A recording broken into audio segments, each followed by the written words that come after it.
This episode of Startup is brought to you by Stocksy United. Stocksy is an artist-owned co-op that provides a curated experience of exclusive and royalty-free stock photography and cinematography. Visit Stocksy.com/startup and get 20% off your first purchase with the promo code STARTUP. That's STOCKSY.com/startup. Promo code STARTUP. We are back. From Gimlet, I'm Lisa Chow, and this is Startup, the show about what it's really like to start a business. This season, instead of telling one business story over several episodes, we'll be telling several stories about all sorts of businesses. Entrepreneurs trying to compete with huge established brands. Another whose idea has already created billionaires. And we'll talk to people who think they've found the next big thing, but are struggling to sell it to others. There was this container of potting soil with worms writhing in it. And this does not look like food. And my husband sort of took one look and was like, nope, I'm out. Like, you're on your own. This is your experiment. And he looked at me and thought quite earnestly and said, I think you need to think a bit more obliquely. And I didn't really know what that meant. And I just nodded and went, yeah, definitely. We'll sit in an entrepreneur's coaching session as he deals with fears of disappointing his wife. When we started this, I kind of said, look, the most likely outcome is that it doesn't become a raging success. And I explicitly... And what did she say when you said that? She told me she believed in me. Oh, yeah, that's what I thought she said. We'll find out what it feels like to be the first company in a massive new industry.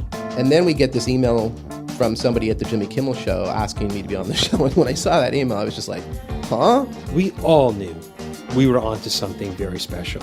We all knew this was a $100 billion idea. We also knew that we were losing. And we'll hear stories about entrepreneurs who are trying to make it work in very strange places. That is definitely the most horrifying noise I've ever committed to tape, I think. You know, nobody ever wins a race with clean shoes. So. Don't worry, those pigs, they're fine. They'll be featured later in the season. Today, we're kicking season 5 off with a story about a guy who's been pursuing a dream for more than 30 years. It's a dream he just can't seem to quit. He's trying to make it big in the surprisingly treacherous world of toys. Startup's senior producer, Molly Messick, has this story. Every year in February, there's a huge trade show at the Javits Center in Manhattan called Toy Fair. And if you're in the toy industry, it's a big deal. Manufacturers from all over the world unveil their new toys, and retailers come to decide what they want to sell. Toys are a $20 billion industry in the U.S. But when I walked into Toy Fair this year, it was easy to forget that this is big business. Because everywhere I looked, there was someone wearing a superhero costume, or a couple of people bouncing a massive ball back and forth. And everyone had a toy to pitch. One of the things right here is Rolly Bee. He's a cute little rattling rolly toy. His ball is off-center a little bit, so when he rolls, he goes up and down. At one booth, a company that makes science kits was flash freezing popcorn with liquid nitrogen and feeding it to people passing by. You grab a small amount, and I pop it into my hand. And smoke comes out of my mouth. It's amazing. There were displays of kites and dolls and drones and scooters and brightly colored plush dinosaurs that make noise when you squeeze them. You push down on them and they growl, they stomp, and they roar. Come on, roar. There it goes. The big toy makers showed up. Lego and Ty, which makes Beanie Babies. Mattel had a giant showroom that was off limits to anyone without a special pass. But we talked to this one guy who got in. I'm not sure if I'm allowed to talk about it, but you know what? What the hell? They're coming out with a virtual reality Barbie. That's right. Virtual reality Barbie. This thing is amazing. It's almost like if Suri became a real-life holographic girl, right? And so you say, hello, Barbie. What's the weather in Malibu? And they're like, hey, Barbie, could you dance for me? She'll dance. Be like, hey, Barbie, would you dab? It blew my mind. Out on the sidelines of this whole thing were the really little guys, inventors who showed up with their samples, hoping to persuade a manufacturer that their toy could be the next big hit. And that's why I went to Toy Fair, because of one of those independent guys out on the edges, trying to make it. Can I have you introduce yourself? This guy, Stuart Anders. Oh, sure. My name is Stuart Anders. I'm a Midwestern boy.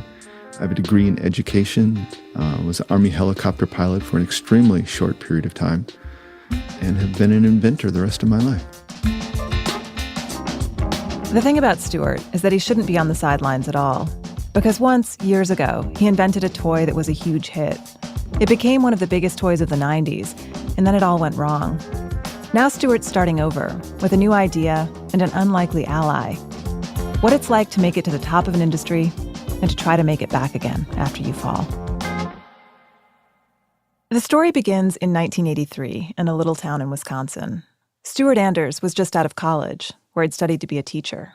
When I graduated, there was really no teaching jobs, and so I came back to Sun Prairie and was a substitute teacher here, and I coached track and football. One day he was visiting his mom, and he sat down at this old sewing table she had. Stuart used to sew with his mom a lot. It was a thing he loved. And this wonderful flush of old memories came back as I started opening her drawers and going through all the same tins of needles and pins, and there was that self-rolling tape measure. A self-rolling tape measure is basically just a metal strip that can roll up on itself or snap straight. And I was playing with it. Pulling it straight and then snapping it into a curl, pulling it straight again.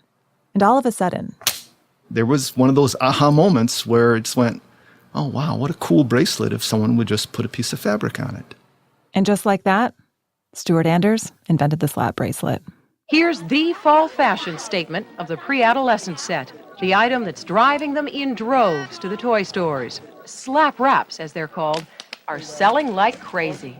Slap wraps were everywhere in the 90s. But getting from that first slap to toy stores all over the world, it kind of took forever. And it came really close to not happening at all. Because when Stuart had his idea, he didn't have a bracelet yet. He just had that tape measure. He called the companies that made the tape measures, but they said they'd stopped manufacturing them years ago, and they weren't interested in starting again. Stuart was young, newly married. He didn't have the money or the time to set up a whole operation to make these things himself. And so for a while, that was the end of it. I stuck it on the steering column of an old pickup truck that I was driving. Saw it every day. Every day that I drove, it just sat around there. And you would just look down and it was just kind of like decoration. Did you ever take it off and play with it? All the time. All the time. The next few years were rough for Stuart. Goodness, yeah. Learned a lot. Hard knocks, baby. Just a lot of stuff went really, really wrong. He joined the National Guard and started training to fly helicopters, which seemed promising, but then his wife left him. He decided to go to Florida, thinking he'd have an easier time finding work. But he didn't. He ended up being a day laborer, living out of his truck for months. He finally got on his feet in a way that's sort of unbelievably mid-80s. Lycra. He liked to exercise and he liked wearing biking shorts, which were still a pretty new thing at that point. He noticed there was a local sewing industry and that inspired him. He thought, I know how to sew. Why don't I make my own stuff out of Lycra?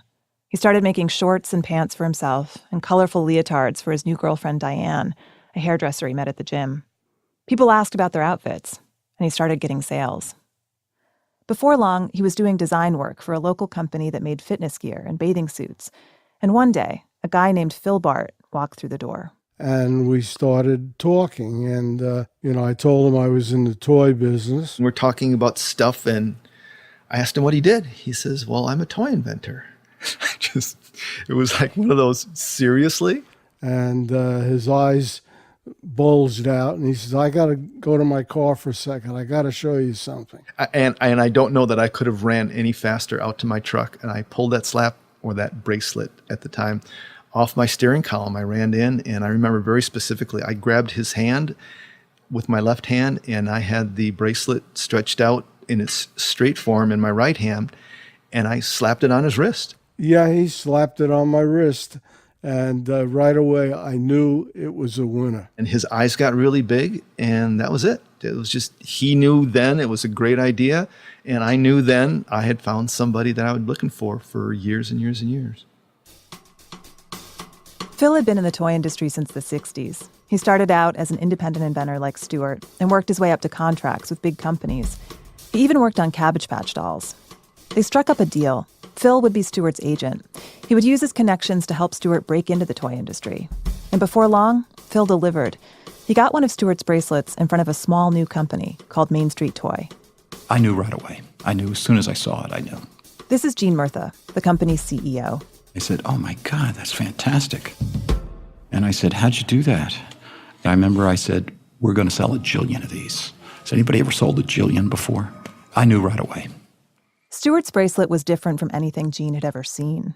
And Gene was a seasoned toy industry insider. He was a marketing guy, and he'd worked on giant hit toys like Strawberry Shortcake and Trivial Pursuit. With Main Street Toy, he was striking out on his own, starting his own company. When he saw the slap bracelet, he thought, this is the kind of thing I can build a business on. Number one, it was fashionable. I knew that it was going to be inexpensive, less than $5 kind of retail.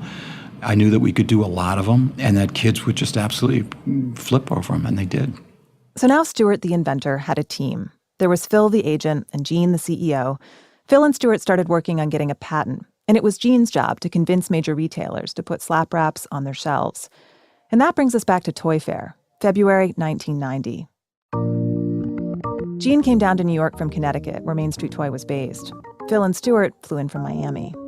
Outside of going to South Florida, I had never gone anywhere. This is Stuart. So it was a pretty big deal to be going up to this trade show where this thing that you'd invented was going to be shown to people. Yeah, just giddy, just like everything is new. You know, how many times have you seen movies where someone goes to New York and all they do is look up at the big buildings? It's like, you know, those big buildings in Miami, but it's not for miles and miles and miles. You just go, holy buckets, there's just a lot going on here. He remembers walking into Toy Fair and seeing crowds of people. You can't navigate anywhere on any floor for any reason, literally shoulder to shoulder. 40 minutes to get an elevator. It fit like 8 people, and there's thousands and thousands of people in this toy building going up and down this elevator. Gene, the CEO, also remembers those elevators, but for a different reason.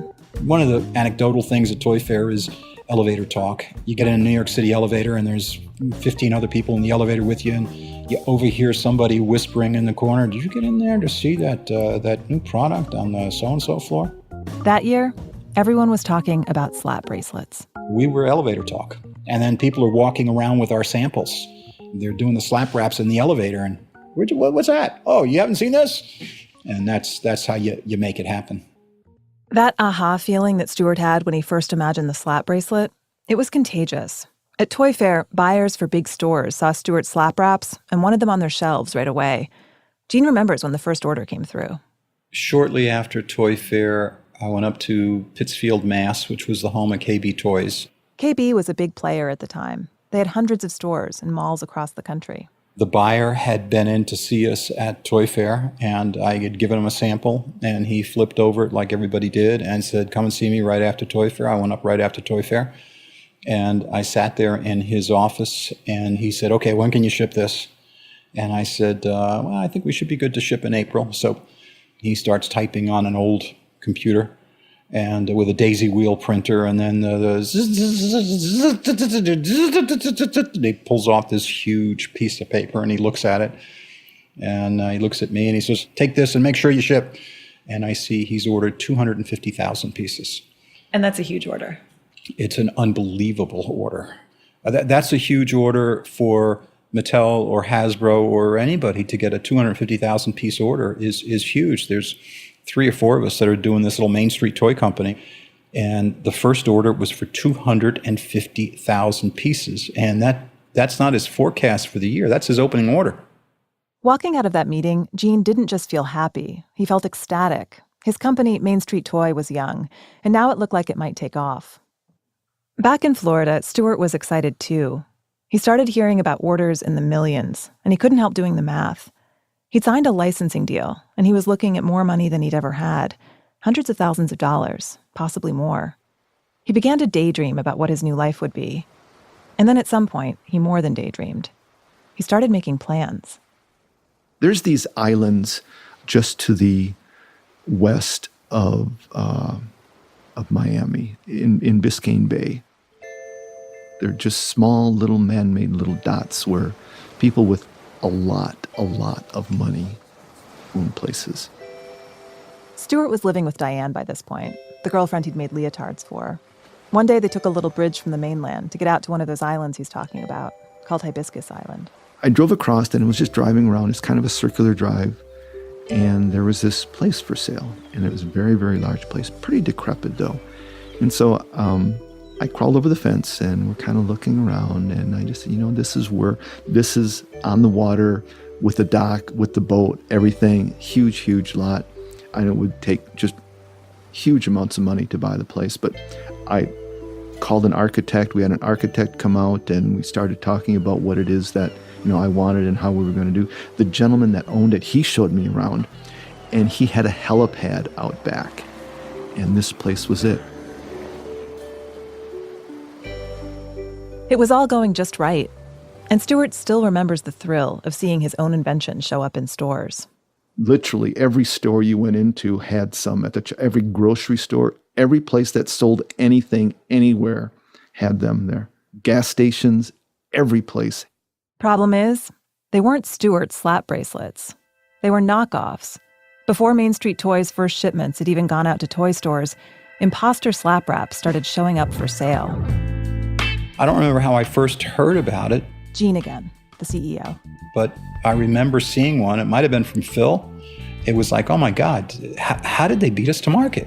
How did they beat us to market? It was devastating. Phil and Stuart had an idea of how they'd been beaten. They blamed Gene. See, when slap wraps were at Toy Fair, Stuart and Phil still hadn't gotten a patent. And they also didn't know how to manufacture their bracelets yet.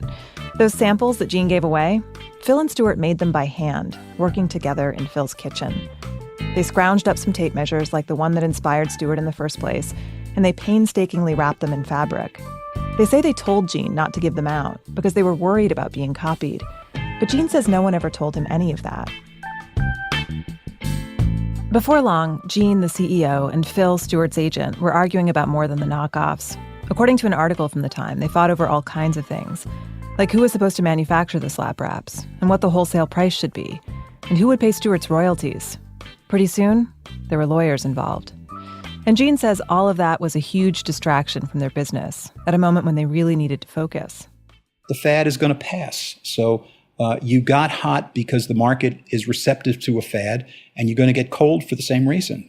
And the only way to turn a fad into a successful business is to build on it. If you don't know what you're going to do next, you're in trouble. There would have been opportunities to take slap wraps and do other kinds of things with slap ponytails, slap anklets, other things that you do that you look to extend it. But they didn't do any of that stuff because they were too busy fighting. And retailers basically said, I don't want to be a part of any kind of dispute. And this thing isn't hot enough any longer for me to stick with it. So there was no follow-up to the product, and the basic product just ran its life cycle. Slap wraps debuted at Toy Fair in February. Main Street Toy managed to sell a few million of them, but by the end of the year, sales bottomed out. As all of this happened, Stuart watched from the sidelines. He'd sparked a fad that swept elementary schools nationwide, but by the end of the year, Stuart still hadn't been paid. All the things he dreamed of, the island home, the helipad, they were slipping away. And for all of that, he blamed one man, Gene Murtha. You can't overstate the amount of disdain, hatred that I had for this man. It can't be overstated. There's just nothing. Everything he thwarted at the time, everything that I understood my life was going to be in the future. The legal battle between Gene and Stuart's agent, Phil, dragged on for a year. In the end, there were penalties on both sides, but Gene was ordered to pay Phil and Stuart more than $750,000. By that time, though, Main Street Toy was dissolving. The slap rap put Gene's little toy company on the national stage, and the legal battle killed it. It was done. It was finished. It was closed up shop, and I've always used the analogy: a startup company is this tiny little seedling that you plant in the ground, and if you're lucky, you see the little bit of sprouts coming up, and you just want to protect it and nurture it. And as these little things are starting to push through the soil, we just trampled all over it, and that's what happened. Gene had a mortgage and 3 young kids. He thought he might have to declare bankruptcy. He never paid Phil and Stuart. Phil, the agent, says he lost $1 million on slap bracelets. He put up money to get them manufactured. When the market died, he had a lot left he couldn't sell. All these years later, he says they're still sitting in a warehouse in Hong Kong. And as for Stuart, he'd quit his job to work on slap bracelets. He had nothing to fall back on. I had no income coming in. We literally couldn't pay rent. I brought the truck in there with the trailer, and middle of the night we moved out of our apartment, just left. At the time, I had rented a small warehouse, one of these strip warehouses where, little tinkerers go or small businesses start. Old, decrepit, nasty, nasty place, but it was all mine and it had a little office and an air conditioner. That's all I cared about. And then when bad things happened, we ended up moving into that warehouse. We lived there for years in that dank, nasty, ugly, hot warehouse.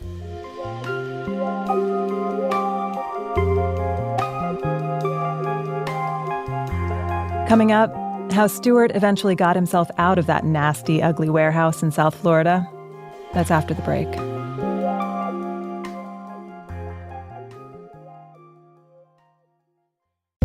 This episode is brought to you by Squarespace. Squarespace's award-winning templates allow you to instantly create a beautiful website or online store to turn your hobby into a real business. Because until you have a website, it's just a hobby. Do you have a hobby? This is Christine Driscoll. She's a producer at Gimlet's newest show, Every Little Thing. I just started taking a circus rope class. What is a circus rope class? Basically, you climb up a rope hanging from the ceiling, you tie a knot with your feet, and you do tricks on it. You're using your feet to tie a knot? Yeah, so that you don't fall. So when can you start making money doing circus rope? I feel like I have to know more than 3 tricks. So probably when I know 10 tricks, I can make money. And when she learns those tricks, she can document them on a Squarespace site. Creating a Squarespace site is a super quick way to turn your hobby into a real business. Right now, use the offer code STARTUP at checkout to get 10% off your first purchase. That's squarespace.com, offer code STARTUP to get 10% off. Make your next move with Squarespace. This episode of Startup is brought to you by Realtor.com. Realtor.com believes that having good data is key to helping you find your dream home before someone else snaps it up. That's why most of their listings update every 15 minutes, and why they have a whole team dedicated to analyzing market data, including Javier Vivas. He's the manager of economic research at Realtor.com. Like, what sort of information are you collecting and analyzing? Not just data about housing, but also data about people. So the data we look at quickly becomes big data. Because Realtor.com serves so many people, they can spot trends really quickly, helping you with your hunt for a home.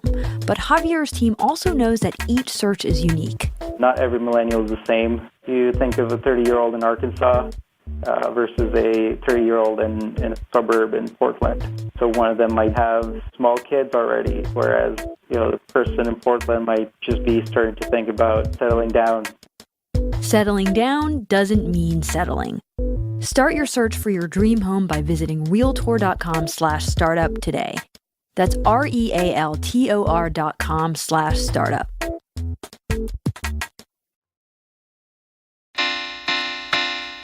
Welcome back to Startup. So the slap wraps fad was over, and Stuart, the inventor, was broke, even though millions of his bracelets had sold. It was a huge disappointment for him, but it also made him realize some things about himself. He loved the act of inventing. He loved seeing his creations in stores, on shelves, and in people's hands. So that was one thing. The other thing he realized after all those months of legal fights over who was supposed to do what was that if he was going to get into the business of inventing things, he'd better understand how to make it less risky for himself. And the way Stuart decided to do that was to totally control the manufacturing process. He signed up for night classes to learn about computer-aided design. He started learning about injection-molded plastics, and he kept trying to come up with an idea of any kind. Coming on spring, late spring, summer, I remember sitting in the warehouse in a chair in the middle of this place. I was projectile sweating. It was just incredibly hot. It was 104, 108 degrees in the warehouse. I'm looking at my tool crib where all my hand tools are, and I'm just going, you have to invent something, Stuart. You have to bring something to market. Do it now. Ready, go. And I'm just looking, What can I invent? What's not out there? And the Sears project came to me. The idea he came up with actually wasn't for a toy at all. It was for a tool. The thing he invented is called a socket holder. Sockets are the attachments that go on the end of a socket wrench. They come in a lot of different sizes, and for a long time there wasn't any good way to store them. Stuart invented a special plastic rail that keeps them organized. And this might not sound particularly exciting, but to people who know tools, it's ingenious. Unlike with the slap bracelet, Stuart figured out how to make every bit of the socket holder himself. He invested thousands of dollars in equipment so that he could totally own the manufacturing process, and he got a good sense of his costs. He sold it to Sears. He started a company, and before long, the socket holder was bringing in more than $2 million in revenue each year. I still get giddy when I walk into a Sears store and see my stuff on the shelf. It's just an amazing feeling. Stuart moved back home to Wisconsin.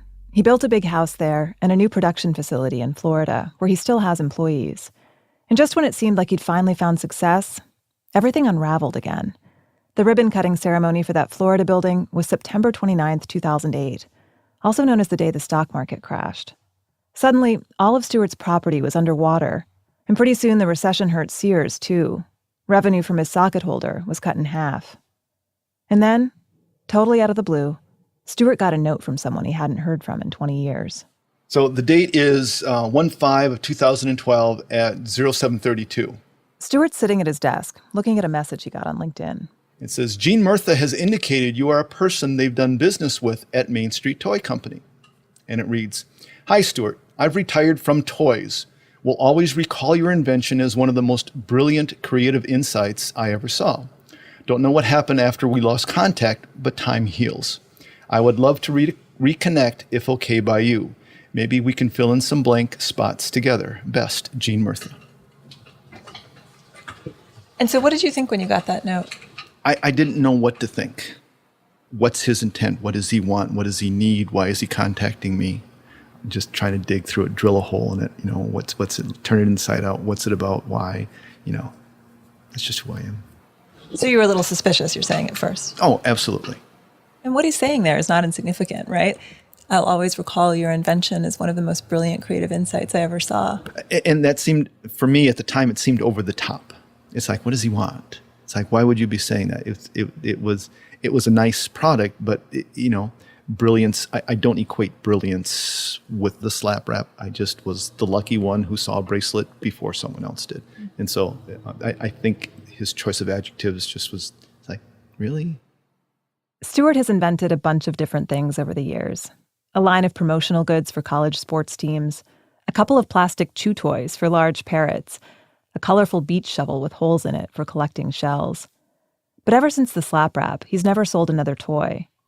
Which is weird, because when I visited Stuart in his office, he showed me all these toy prototypes. 1, 2, 3, 4, 5, 6, 7, 8, 9, 10, 12, 14, maybe.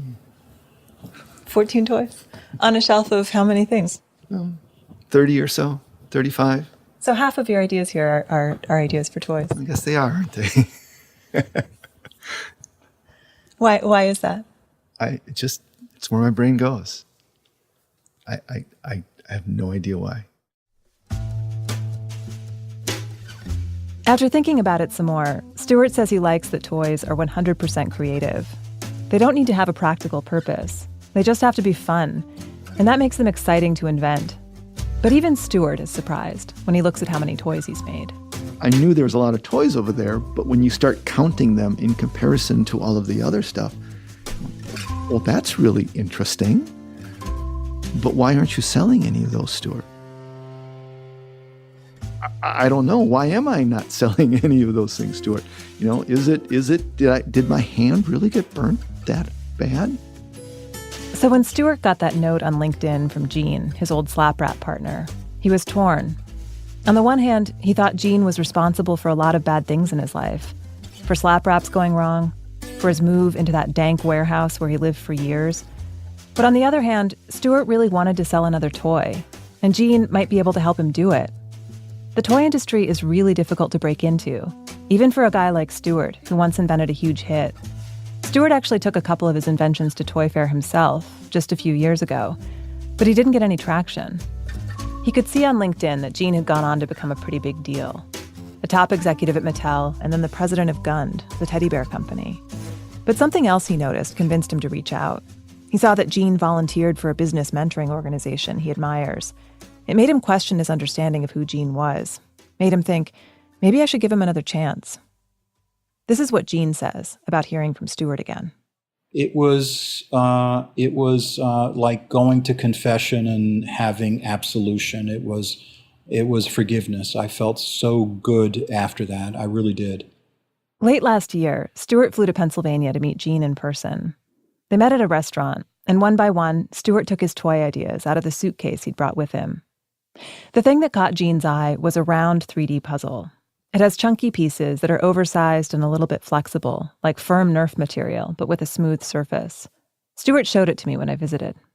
What I'm looking at here is just like it's a plastic ball. And if I were looking at it, I would actually guess that it's just like hard plastic. It's all one color, red, with jigsaw lines all over it. When you pick it up, you can tell it's hollow inside. And that turns out to be important because it's designed to crash into pieces. So the idea when you throw it, in order to blow apart, it has to collapse on itself. And when it collapses on itself, then the pieces hit each other, and then it kind of takes on a life of its own. And so that's what I'm going to do here. I'm going to take this puzzle, make sure it's together, and then I'm going to throw it against the wall. Ready? And You look really delighted when that happens. It's just fun. How could it not be? You throw something against the wall and either it or the wall is broken. It's just fun. And then you put it all back together. When Gene saw this toy, he liked it. There's no question, it's not the second coming of the slap bracelet, but he thinks it has a chance. So he and Stuart hammered out an agreement. Gene would be Stuart's agent at this year's toy fair. When I met Stuart in Wisconsin, Toy Fair was just a week away. He was thinking about it a lot, wondering whether Gene would be able to strike a deal. Stuart was on edge. This was the closest he'd come in decades to having a toy made, and there was a lot at stake for him. Not just because socket holder sales are down and he needs money, but because his health isn't good. And it hasn't been for a while. Stuart has degenerative arthritis. He's had 3 spinal fusions and a hip replacement. He's an athletic guy who went to college on a football scholarship. But now he can't turn his head or nod up and down. I know what my future is medically. There's a timeline in there. I know that I have a limited number of years that I will physically be able to work.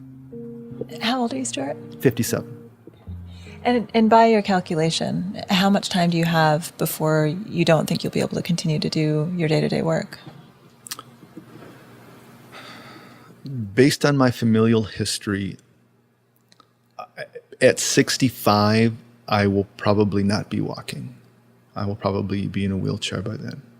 And so, that doesn't necessarily speak to what my mind is capable of, but because I physically do everything here, my abilities, and I'm doing my best. It's just, this inventing thing, it's kind of a hard gig, The very first slap bracelet, the one that spent years in Stuart's truck, now lives on a shelf in his office just above his computer. If he looks up during the day, it's right there where he can see it. There's no fabric on it anymore. It's just a flimsy piece of metal that you can pull straight or snap into a curl. So this is it? Yeah, so this is the original. Do you ever take it down and fiddle with it? All the time. I think about how much time it spent around my steering column and how many times I rolled it up and down and tried to figure out how to make it. I mean, this thing has had a lot of influence on your life. Oh, yeah. Yeah, it has shaped much of the decisions I have made as an adult, absolutely. Not it exactly, but yeah, pretty much it exactly. It did.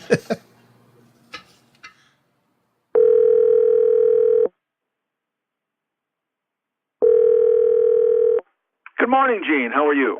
I'm doing great. How are you today? I'm doing well. Good. This is Gene and Stuart talking on the phone earlier this month. The news out of Toy Fair was good. A well-known toy company had gotten excited about Stuart's toy. So a couple of updates I want to share with you, and let me just put it in perspective for you. We can't say the name of the toy company, but they're big enough that they had meetings coming up with major retailers. The first customer meeting is with Walmart. Oh, outstanding. Yeah, it's starting at the top of the heap. So the ask is, we don't have a deal yet, but we love the product, and we put it on a fast track for spring of next year. can you give us permission to show it? We know that you have rights to tell us that we can't show it, but is it okay for us to show it? So Gene's telling Stuart the company wants to show his prototype to Walmart, even though they haven't committed yet. And you would understand that causes some natural trepidations. In the whole scheme of product design and intellectual properties, this is not a patentable item. Stuart's basically saying, how do we know someone won't steal it? Just like they did with the slap wrap. While you can say for your eyes only, the reality is a lot of other eyes see it. How was it that we managed that? Well, it's not easily managed for the reasons that Gene doesn't really have an answer. How can you trust? He says he thinks Stuart should take the risk. The last time Stuart trusted Gene, his toy became a huge hit. But then the whole thing failed, and it wrecked his life for a while. Stuart has learned a lot since then. He's no longer the guy making ends meet sewing Lycra leotards. He's built a multi-million-dollar company and made himself an expert in product development and manufacturing. But when it comes to toys, he's still on the outside looking in. And he needs Gene's help. So he tells Gene, okay, they can take it to Walmart, show them the prototype. And then he hangs up, and he waits.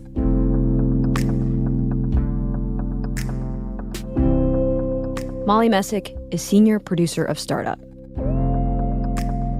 After the break, we'll be back with scenes from the next episode.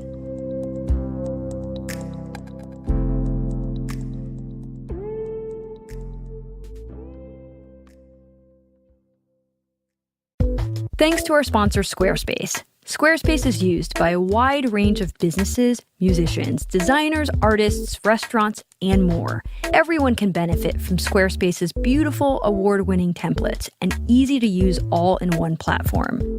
Right now, use the offer code STARTUP at checkout to get 10% off your first purchase. That's squarespace.com, offer code STARTUP to get 10% off. Create your page today and make your next move with Squarespace. Hey, Startup listeners, before we start the show, we have a favor to ask. We would love it if you could take a brief survey. You probably know that to keep making great podcasts, we depend on advertisers. And any information we have about you, our listeners, helps us. So if you want to help us out, visit startuplistener.club to take the survey. That's startuplistener, all one word, .club. Anyone who participates will get a chance to win a free T-shirt. Thank you. And now here's the show. Next week on StartUp, what it's like to pass up a huge offer from Google. The moment that Jonathan turned that down, he really set himself on a path. He really set aside millions, tens of millions, probably hundreds of millions of dollars to build something. And what happens when that gamble doesn't pay off? That's next time on StartUp. StartUp is hosted by me, Lisa Chow. Our show is produced by Bruce Wallace, Luke Malone, Simone Polanin, and Emmanuel Berry. Our senior producer is Molly Messick. We are edited by Caitlin Kenny and Pat Walters. Production assistance and fact-checking by Alvin Melleth. Special thanks to Eric Mennel. Mark Phillips wrote and performed our theme song. Build Buildings wrote and performed our special ad music. Additional music by the band hotmoms.gov. David Herman and Ian Scott mixed the episode. To subscribe to the podcast, go to iTunes or check out the Gimlet Media website, gimletmedia.com. You can follow us on Twitter @PodcastStartup. Thanks for listening. We'll see you next week.